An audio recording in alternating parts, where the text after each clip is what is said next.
Hello दोस्तों, आप सभी का स्वागत है आपके अपने यूट्यूब चैनल एक्सचेंज 22 प्रोडिक्शन में। दोस्तों, आज की इस वीडियो में हम बात करने वाले हैं इंडिया वर्सेस बांग्लादेश के मध्य जो फर्स्ट टेस्ट खेले जाने वाला है, उसकी हम लोग जो एक्सचेंज 22 एप्लीकेशन प्रेडिक्शन के बारे में बात करेंगे। तो सबसे पहले दोस्तों, ये अपना टेलीग्राम चैनल है, इसका लिंक आपको वीडियो के डिस्क्रिप्शन में मिल जाएगा। तो टेलीग्राम चैनल को जरूर से ज्वाइन करना, और साथ ही साथ दोस्तों व्हाट्सअप चैनल को भी आप लोग ज्वाइन कर सकते हो, और यूट्यूब चैनल को भी सब्सक्राइब करके बेल आइकन को प्रेस कर लेना। तो चलिए दोस्तों, आगे बढ़ते हैं और बात कर लेते हैं वीडियो में। तो दोस्तों, वीडियो में आगे बढ़ने से पहले मैं आपको बता देना चाहता हूँ कि जो वीडियो मैं आज अपलोड करने वाला था, एक्सचेंज वाला जो नया स्ट्रेटेजी वीडियो है, वो दोस्तों कल ही मैं अपलोड कर पाऊँगा, क्योंकि आज के दिन पे उसका पूरा एडिटिंग हो नहीं पाया। तो कल तक आपको कंफर्म वो वीडियो मिल जाएगा। अभी लगभग 1 से 2 घंटे का एडिटिंग फिर भी उस पे बचा हुआ है, जो मेन जो प्रूफ्स वगैरह उस पे थोड़े डालने हैं, तो उनके टेम्पलेट मैं रेडी कर रहा हूँ। बीच में अभी ये वीडियो भी रिकॉर्ड कर रहा हूँ। सो थोड़ा-सा आज काम ज़्यादा था, सो उस चीज़ को लेके मैं पूरा प्रॉपर वीडियो कवर कर नहीं पाया। सो अभी इंडिया और बांग्लादेश वाला वीडियो ही हम आज डालेंगे यूट्यूब पे। सो इस वीडियो को मैं कल तक कंफर्म डाल दूँगा। तो दोस्तों, अब अगर हम बात करें इंडिया और बांग्लादेश जो टेस्ट सीरीज़ है, देखो मेन फैक्टर यही है कि स्पिन। अभी हाल ही में जो बांग्लादेश पाकिस्तान के खिलाफ जो सीरीज़ खेल के आया, देखो इवन मैं इतने टेस्ट मैचेस को देखता नहीं हूँ, बट उस सीरीज़ के दोनों मैचेस मैंने देखे थे। लगभग पूरा डे होता है उसके, लगभग 2-3 घंटे बीच-बीच में मैंने उसके जो है मैचेस देखा, और हाइलाइट मैंने कोई नहीं छोड़ा। भले ही उसका कुछ सेशन मैंने एक सेशन देख लिया हो, बट उसकी भी हाइलाइट मैंने बाद में देखी है। देखो मुझे पता था कि इंडिया और बांग्लादेश की सीरीज़ होने वाली है, बट इतना नहीं था कि बांग्लादेश उसको जीत जाएगी। जैसे आज अपने अफ़गानिस्तान और साउथ अफ्रीका का मैच था, मैंने साफ-साफ टेलीग्राम पे बोला था कि मतलब एक तो होता है ना कि एक टीम वन साइडेड, जो 2 साल पहले हम देखते थे कि साउथ अफ्रीका या अफ़गानिस्तान का मैच है, तो अफ़गानिस्तान ठीक है, टीम है, फाइटिंग टीम है, बट जीतती नहीं थी। फाइट बिल्कुल देती थी, बट अभी अफ़गानिस्तान अलग लेवल पे है। सो अफ़गानिस्तान ने एकदम से वन साइडेड ऑल आउट कर दिया यहाँ पे साउथ अफ्रीका को। सो वही चीज़ है कि बांग्लादेश जो पाकिस्तान में गई थी, तो इतना ज़्यादा नहीं था कि मतलब जीत पाएगी। ये ज़रूर था कि हाँ, फाइट देगी, और वही हुआ। कुछ सेशंस में हावी रही, बट एट द जो एंड ऑफ द सीरीज़ जो था, जैसे पाकिस्तान ने फर्स्ट टेस्ट की फर्स्ट इनिंग में 400 प्लस रन्स कर दिए थे, तो उन्होंने डिक्लेयर भी किया। किसी ने नहीं सोचा कि जो है वो बांग्लादेश इवन उनके रन्स के बराबर या हाफ तक भी नहीं लग रहा था, और वो देखो लीड लेके चले गए। तो पूरा जो एक होता है ना कि प्रॉपर जो टेस्ट टीम होती है, सो वैसी वैसी सीरीज़ हमें देखने को मिली थी। दोनों ही मैचेस में एकदम शानदार वापसी की बांग्लादेश ने। तो देखो मेनली बात ये कर रहा हूँ कि यहाँ पर जो स्पिन फैक्टर की मैं बात कर रहा था, तो वहाँ पे जो वो ट्रिक मिस कर गया था पाकिस्तान। उन्होंने सोचा कि बाबर आजम पे ब्लेम लगते थे कि ये पाटा विकेट्स बनाता है, जहाँ पे कि रन्स बनते हैं, वहाँ पर भी पाकिस्तान हार ही जाता था, इंग्लैंड से हार गई थी। सो सोचा कि अभी तो बांग्लादेश आ रही है, तो बांग्लादेश को तो पटकनी दे ही देंगे, हमारे पास पेसर्स है। तो उनके पेसर्स 130-135 से ऊपर जा ही नहीं पा रहे थे, और बांग्लादेश के पास पेस की बात करें तो पेस में कंसिस्टेंसी थी, स्पिन की बात करें तो स्पिन भी जो है वो विकेट्स टाइम टू टाइम चटका रहे थे। बट वही ट्रिक अब देखो, अगेन बार-बार हम नहीं करेंगे कि इंडिया और पाकिस्तान में पहले था कि एक एक बार जो अभी हाल ही में अब हमने देखा था कि 2021 का शायद वर्ल्ड कप था, जहाँ पे 10 विकेट से जीता था, तो एक हाइप बन गई थी कि यार पाकिस्तान जब भी इंडिया के सामने आने लगी, तो हमें भी एक जो होता है ना कि जैसे ही मैच होता है तो घबराहट होती थी कि यार नहीं टक्कर देगी ये वो।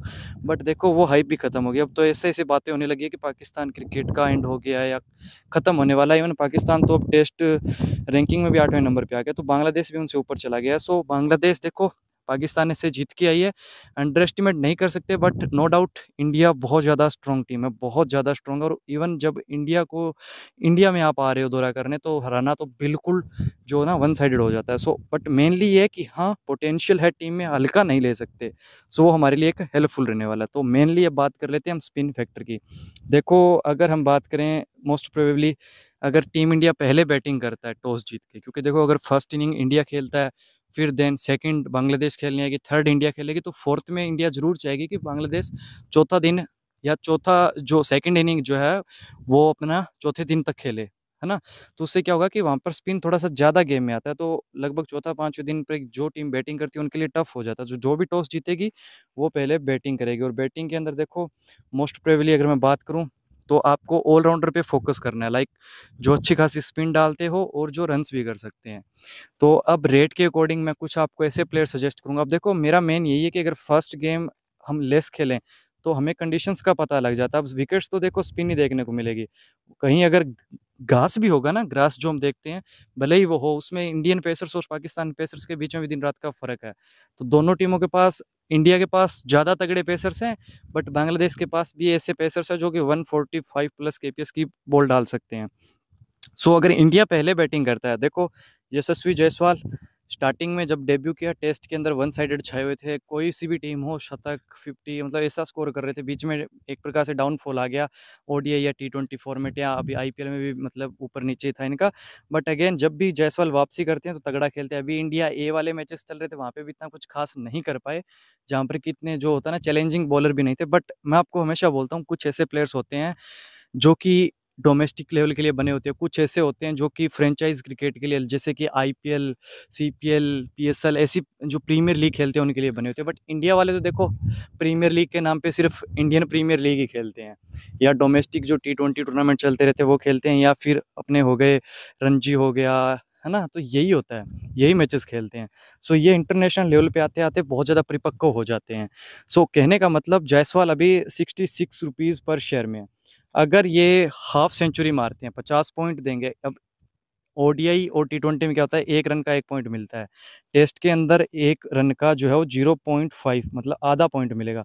अगर वो सीधे प्योर विदाउट बाउंड्री अगर 50 रन करता है ना, सिर्फ सिंगल सिंगल डबल डबल से 50 रन करता है तो 25 पॉइंट होंगे। अगर उसमें भी लगभग टेस्ट के अंदर भाग भाग के तो कम ही रन्स लेते हैं प्लेयर्स, वैसे ज़्यादा डॉट बॉल और सिंगल डबल होते हैं। बट अगर आप देखोगे अगर कोई प्लेयर शतक मार देता है तो उस शतक के अंदर लगभग उसके 12 या 15 तो चौके चौके होते हैं, जिससे कि उसके 50 रन तो बाउंड्रीज बाउंड्रीज से होते हैं। एक दो यशस्वी जायसवाल जैसे अग्रेसिव प्लेयर तो सिक्स भी लगा देते हैं। सो 66 के अंदर अगर हम एक्सपेक्ट कर रहे हैं कि अगर एक इनिंग में ये 50 मारते हैं, दूसरी में भी 50 मारते हैं, ओवरऑल एवरेज की बात करें दोनों इनिंग में चाहे एक में फ्लॉप हो जाते हैं और एक में शतक मारते हैं, तब जाके ये प्लेयर्स हमको कुछ पॉइंट देगा। ऊपर से स्लिप गली में भी आपको देखने को मिल जाएंगे, तो वहाँ पे एक दो कैचेस भी पकड़ सकते हैं। सो ओवरऑल अगर हम इनसे पॉइंट की एक्सपेक्टेंसी करें जायसवाल से, जिस हिसाब से अभी यंगस्टर प्लेयर टेस्ट के अंदर अपना रुतबा दिखा रहे हैं, तो उस हिसाब से अगर 100 पॉइंट देते हैं जाके, तब जाके अपने रेट से थोड़ा प्लस जाएंगे, जिसमें कि 20-30 रन 20-30 पॉइंट हम ऊपर मान सकते हैं। सो थोड़ा लेस रखना, बट बाय के लिए प्रेफर करूंगा और होल्ड के लिए भी प्रेफर करूंगा। रीज़न है कि टेस्ट में जब भी खेलते हैं बहुत तगड़ी तगड़ी इनिंग्स खेलते हैं, आप यहाँ पर इनके देख सकते हो 191 171 ऐसा कुछ। सो बांग्लादेश है तो शायद हल्के में नहीं लेना, मेन चीज़ वही बता रहा हूँ, बट फिर भी जिस हिसाब का ये प्लेयर है, बड़ी बड़ी टीमों को रौंदा इन्होंने। सो होल्ड के लिए ट्राई कर लेना। इवन रोहित शर्मा की बात करूँ, स्लिप में देखने को मिलेंगे, स्पिन होता है तब भी ये स्लिप पे होते हैं, तो वहाँ पे 2-3-4 कैचेस आपको पकड़ के देंगे। ऊपर से रोहित शर्मा अभी तो आपने देखा ही होगा, ओडीआईज हो गया, टी20 हो गया, सब में इनकी लय वापस आ चुकी है, तो टेस्ट में डेफिनेटली अपना टाइम लेते हैं, वो ओपनर है, तो नो डाउट दोनों प्लेयर्स होल्ड के लिए बेस्ट रहेंगे और बाय के लिए थोड़ा थोड़ा लेस रखना। किंग कोहली की अगर मैं बात करूं, अब टेस्ट के अंदर टॉप 3 तो हमें पिक करना ही करना है, नो डाउट। सीधा सा बात है कि किंग कोहली जब भी टेस्ट खेलते हैं तो आपको पता है टेस्ट की लेगेसी विराट कोहली की अलग ही है, और अभी तो जो इनका बैड टाइम था, बुरा टाइम था, वो भी हट चुका, और बांग्लादेश के खिलाफ इनका वैसे स्टेट्स अच्छे हैं। सो होल्ड के लिए कोहली को भी ट्राई कर लेना, बिल्कुल लेस लेस रखना। टॉप थ्री में अगर देखो तीनों प्लेयर्स के पास 6 इनिंग होगी। अब 6 इनिंग में से अगर कोई भी, अगर दो चार प्लेयर मिलके, अगर मतलब सॉरी ये 3 प्लेयर मिलके अपने 5 दिन के टेस्ट के अंदर इनके पास 6 इनिंग होगी, 6 इनिंग में अगर 8 की एवरेज भी निकालें, तो अगर 450-500 रन्स करते हैं तीनों मिलके, जो कि बहुत बड़ा है, बट हम फिर भी एक प्रोबेबिलिटी देख रहे हैं, तो हमें डबल से ज़्यादा जो है प्रॉफिट मिल जाएगा। और कोहली का अगर आप स्टेट्स उड़ा के देखोगे तो देखो इनका भी बुरा ऐसा नहीं है, कि अगर लॉस का भी होगा तो कुछ 10-15-20 रुपये ही हो सकता है, वो भी मैं बता रहा हूँ, अदरवाइज देखो अपने रेट के इक्वल आ जाएंगे। वहीं अगर शर्मा जी की बात करें तो इनका भी अभी देखो डिसेंट है, बड़ा लॉस नहीं देंगे आपको, अगर हो गया, और अगर प्रॉफिट देंगे तो फिर आपको पता है माला माल ही करते हैं ये शर्मा जी, जिस हिसाब का बैट्समैन है। तो टॉप 3 होल्ड के लिए, बाय के लिए मैं आपको सजेस्ट कर रहा हूँ। शुभमन गिल अभी जो डोमेस्टिक खेल रहे थे तो वहाँ पे इतना अच्छा इनका परफॉर्मेंस नहीं है, बाकी बैटिंग ऑर्डर में भी नीचे ऊपर नीचे होते रहते हैं, सो थोड़ा सा प्रेशर रहेगा, बट फिर भी देखो रिस्क लग रहा है मेरे को, बट मैं सेल के लिए सजेस्ट कर रहा हूँ। इनका भी है, अगर लगभग 100-110 बनाएंगे तब जाके अपने रेट के इक्वल आएंगे, सो थोड़ा सा टफेस्ट लग रहा है, बट स्टिल मैं यही बोलूँगा कि रिस्क ले सकते हो सेल के लिए, बट लेस रखना। फर्स्ट टेस्ट है, जितना हो सके उतना हम अवॉइड करें। अब देखो अश्विन की और जडेजा की बात करें, 3 स्पिनर्स हैं यहाँ पे, अश्विन, जडेजा, कुलदीप कुलदीप का भी डोमेस्टिक का अभी जो दौरा था, अभी जो चल रहा है इंडिया ए और डी वाला, उसमें कोई इतना अच्छा परफॉर्मेंस नहीं था। इवन इनकी पिटाई हो रही थी, एक दो विकेट मिल रही थी, वो भी कुछ टैलेंडर की मिल रही थी, बट विकेट्स मिल रही थी। सो देखो यहाँ पे एक विकेट के 12 पॉइंट मिलते हैं, बाकी कुछ मेडन्स तो आपको पता है टेस्ट में डलते ही रहते हैं। सो अगर दोनों इनिंग्स की बॉलिंग में हम देखें, अगर टोटल 10 से 12 ओवर मेडन डालते हैं तो वो पॉइंट हो गए। और कुछ अगर विकेट्स की बात करें, देखो 20 विकेट है, सीधी सी बात है, 20 विकेट हैं। और अगर हम माने कि बांग्लादेश कितने ओवर्स खेल सकता है, अगर 2 दिन भी लें, जो कि मेरे को बहुत ज़्यादा लग रहा है, 2 दिन के लगभग अगर देखें तो 180 ओवर, इवन हम 150 ओवर लेके चलते हैं, तो अगर तीनों स्पिनर को 30-30, 35-35 ओवर मिलते हैं, जो कि अगर स्पिन ट्रेक है तो स्पिनर्स को तो डेफिनेटली ज़्यादा ओवर मिलेंगे ही मिलेंगे, जिसमें चांस ज़्यादा अश्विन के लग रहे हैं, क्योंकि लेफ्ट हैंडर्स बहुत ज़्यादा हैं बांग्लादेश के अंदर। सो उस बेस को देखते हुए अश्विन के स्पिन थोड़े से और ज़्यादा मिलेंगे। सो 20 विकेट में से अगर हम मान के चले कि 15 विकेट अगर स्पिनर लेके जाते हैं, ठीक है ना, वो भी मैं थोड़ा ज़्यादा ही बता रहा हूँ, बट 10 विकेट तो हम इवन देख ही सकते हैं। सो अगर 15 विकेट का भी हम मैक्सिमम से मैक्सिमम देखें, तो अश्विन अगर 5 विकेट लेके जाते हैं ना, तो 12-5 60, 60 पॉइंट वो हो गए, कुछ जो फाइफर का हो गया एक्स्ट्रा वो हो गए। अगर जहाँ तक मेरे को लगता है बैटिंग शायद इनकी ना आए, अगर आ भी जाती है तो एक इनिंग भी ये खेल सकते हैं, बट बैटिंग जब भी आएगी तो यहाँ से जडेजा से इनकी नीचे ही आएगी। सो 90 पॉइंट में मेरे को एक्सपेंसिव लग रहे हैं, बट इनका ये होता है कि कई बार एक इनिंग में 5, दूसरे इनिंग में 8 ऐसे विकेट्स भी लेके जाते हैं। और अगर इनका परफॉर्मेंस देखोगे 90, 71, 51, 89, 119, कहने का मतलब ये आपको 40-50 पॉइंट तो जब इनका जो एक दौरा होता है ना या एक मैच होता है खराब जाता है, तब भी दे जाते हैं। और अगर ठीक ठाक डिसेंट नॉर्मल जो अगर बोलते हैं तो 80-90 पॉइंट दे जाएंगे, और भी बेटर जाता है तो उस केस के अंदर जो है ये 120, 30 पॉइंट, 40 पॉइंट दे जाएंगे। मैं आपको यहाँ से प्रेफर करूँगा होल्ड के लिए ही, आप ट्राई कर सकते हो इनको होल्ड के लिए। अदरवाइज़ देखो, मैं तो बाय के लिए बोलूँ तो बहुत ज़्यादा रिस्की हो जाएंगे, 90 का एक्सपेंसिव लग रहा है। बट देखो सेफ अगर मैं बात करूँ जडेजा के कंपेयर में, तो अश्विन ज़्यादा है, क्योंकि लेफ्ट हैंडेड बैट्समैन ज़्यादा है, तो स्पेशली इनको ओवर ज़्यादा मिलेंगे, और कुलदीप को भी मिल सकते हैं, बट कुलदीप का इतना ज़्यादा परफॉर्मेंस अच्छा नहीं रहा है। सो उस बेस को देखते हुए मैं थोड़ा सा सजेस्ट कर रहा हूँ सेल को, और कुलदीप से पहले और शायद अश्विन और जडेजा को ही मिले। बाकी अगर पेसर्स की हम बात करें, जो अब मेन काम करेंगे स्पिनर, अब जहाँ पर बॉल पुरानी होगी, रिवर्सिंग करवानी होगी, तो वहाँ पे आएगा अपना पेसर बुमराह। उसके अलावा किसी भी पेसर को मत उठाना भले इंडिया से। अब देखो बुमराह की अगर मैं बात करूँ यहाँ से, जसप्रीत बुमराह का 60 का है, अगर 5 विकेट लेके जाते हैं तो अपने रेट के इक्वल आ जाएंगे, कुछ कैचेस वगैरह करके, मतलब प्लस जाने का चांस बनेगा मेडिन का। तो 5 विकेट में से हमें ये मान सकते हैं कि अगर दोनों इनिंग बांग्लादेश की है, तो अगर स्टार्ट से नई बॉल से एक एक विकेट चटकाते हैं, ठीक है ना, मतलब 2 विकेट्स स्टार्टिंग में चटका लेते हैं और फिर एक आध विकेट टेलेंडर की लेके जाते हैं, फिर अगेन जब सेकंड इनिंग आती है, 1 विकेट नई बॉल से, 2 विकेट जो टेलेंडर की, ऐसे निकालते हैं, तो 5-6 विकेट ये भी निकाल सकते हैं।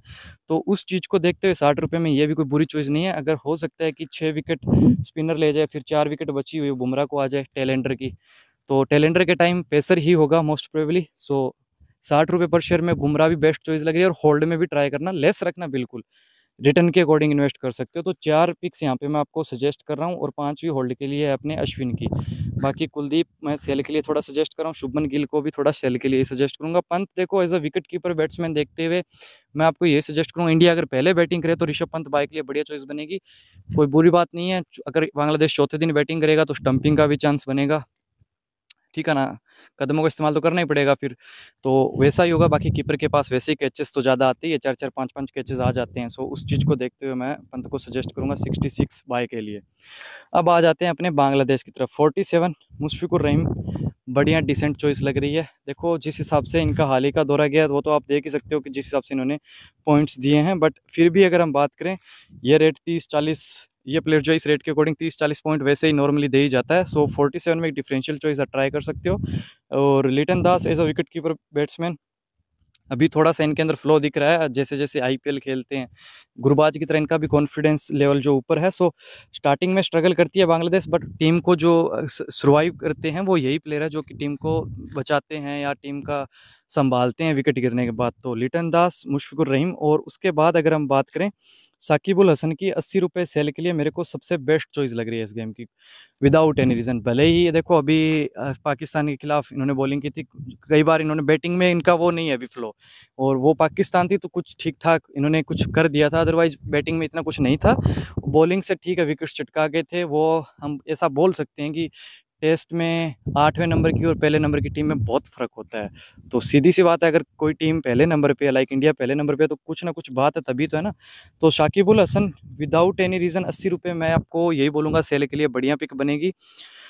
और उसके बाद इनके पेसर्स की मैं बात करूँ, तेजुल इस्लाम देखो एकमात्र अच्छा स्पिनर है और ठीक ठाक बैटिंग भी कर लेता है। सो बैटिंग तो नो डाउट इनके टेलेंडर की आएगी, बट इतना लंबा नहीं खेल पाएंगे, सामने इंडिया है। सो 60 के अंदर अगर 3-4 विकेट लेके जाते हैं, अपने रेट के मोस्ट प्रोबेबली इक्वल ही आएंगे, ऊपर जाने का चांस थोड़ा कम ही लग रहा है मेरे को। सो मैं तो यही सजेस्ट करूंगा कि आप ट्राई कर सकते हो सेल के लिए। बट जब भी बड़ी टीम के खिलाफ देखो, न्यूजीलैंड के अगेंस्ट इनके 158 पॉइंट है। वो क्यों है? क्योंकि न्यूजीलैंड विदेशी टीम थी और वो भी ऊपर से बांग्लादेश में खेलने आई थी, तो ये उनके ऊपर चढ़े हुए थे। अदरवाइज देखो, अभी श्रीलंका के अगेंस्ट इतने पॉइंट नहीं थे इनके, या थोड़े बहुत एक आध मैच में थे वो अलग बात है, बट उतने पॉइंट नहीं थे, क्योंकि श्रीलंका एशियन टीम है, ऊपर से स्पिन को अच्छा खेलती है, तो उतना कुछ नहीं कर पाए। सो इंडिया के अंदर आके इनका 60 रुपये पर शेयर लगाना मेरे को उतना ज़्यादा नहीं लग रहा है, और बायका दोनों का एक्सपेंसिव लग रहा है। सो 80 शाकिबुल हसन सेल और तेजुल इस्लाम 60 रुपये सेल के लिए बढ़िया लग रही है। उसके बाद देखो, दोनों ओपनर्स मैं सेल के लिए सजेस्ट करूंगा। शादमान इस्लाम नो डाउट अच्छा खेले थे, बट वो पाकिस्तानी पेसर्स थे और उन्होंने कैचेस भी इनके ड्रॉप किए थे, उसके बाद इन्होंने एक अच्छी नहीं खेली थी। बाकी प्लेयर के अंदर दम कम है, बट हम तो सेल के साथ ही जाएंगे। 33-34 दोनों को मैं सेल के लिए सजेस्ट कर रहा हूँ। और उसके बाद मोमिनुल हक, देखो मोमिनुल हक टैलेंटेड प्लेयर जरूर है, बहुत लंबे अरसे से खेल रहा है, बट यही है कि स्टार्ट में पैर डगमगाते हैं, उसके बाद सेटल होने के बाद भी देखो रनो बॉल चलता है ये बंदा, स्ट्राइक रेट 70-80-90 इस स्ट्राइक रेट से, अच्छे स्ट्राइक रेट से भी खेलता है। बट कोशिश ये करता है कि 2-3-4 डॉट के बाद एक बाउंड्री मारने की कोशिश करता है, जिससे कि पूरे चांस बनते हैं एज वगैरह के। बाकी पाकिस्तान के खिलाफ एक मैच में 50 लगाई थी, जो कि एक इंपॉर्टेंट हुई थी फर्स्ट टेस्ट की फर्स्ट इनिंग में, बट उसके बाद कुछ इतना अच्छा नहीं कर पाए। सो तीनों ही जाकिर हसन, मोमिनुल हक और शादमान इस्लाम तीनों सेल के लिए सजेस्ट कर रहा हूँ। तस्किन अहमद देखो रेट के अकॉर्डिंग 2-3 विकेट शायद मिल जाती है या मिल सकती है, बाकी कुछ रन्स वंस तो इनसे कुछ मैं उम्मीद नहीं कर रहा हूँ। फिर भी देखो मेरे को कोई इतना वो नहीं लग रहा है कि ये प्रॉफिटेबल रहेंगे बाय के लिए। तो दोस्तों, ये है अपनी बाय और सेल की पिक्स बांग्लादेश और इंडिया के लिए। जो चीज़ें थी विद रीज़न मैंने आपको बता दी। सो अगर आपको वीडियो अच्छा लगा हो तो लाइक करना, यूट्यूब चैनल को सब्सक्राइब करना, एक्सचेंज को डाउनलोड नहीं किया तो डाउनलोड कर लेना, इस वीडियो के डिस्क्रिप्शन में लिंक मिलेगा। बाकी टेलीग्राम को ज्वाइन कर लेना। मिलते हैं नेक्स्ट वीडियो में, तब तक के लिए जय हिंद, जय भारत।